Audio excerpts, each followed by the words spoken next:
Speaking my heart like it really is, 'cause I can't take another no. I see, I like, I go, I get, no one can hold me back. I see, I like, I go, I get, go, I get, go, I get, go, I get now. Di sini saya akan menjelaskan tentang keterampilan berkomunikasi verbal dan nonverbal dan cara memilih dan menyeleksi informasi. Baiklah, di sini saya akan menjelaskan tentang komunikasi verbal.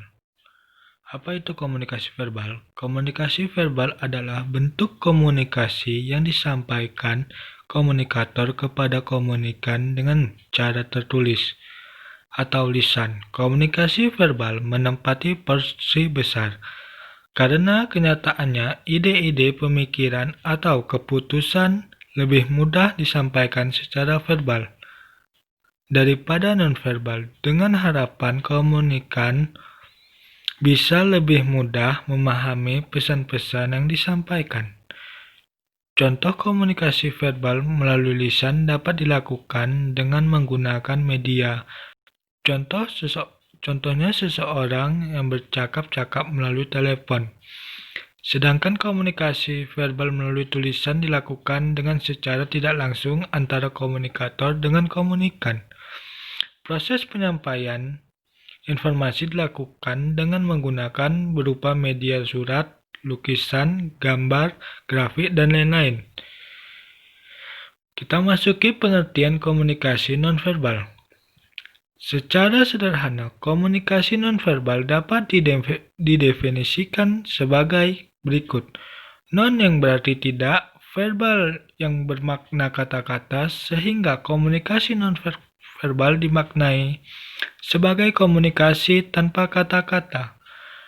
Menurut Adler dan Rothman dalam bukunya Understanding Human Communication, batasan yang sederhana tersebut merupakan langkah awal untuk membedakan apa yang disebut dengan vocal communication, yaitu tindak komunikasi yang menggunakan mulut, dan verbal communication, yaitu tindakan komunikasi yang menggunakan kata-kata.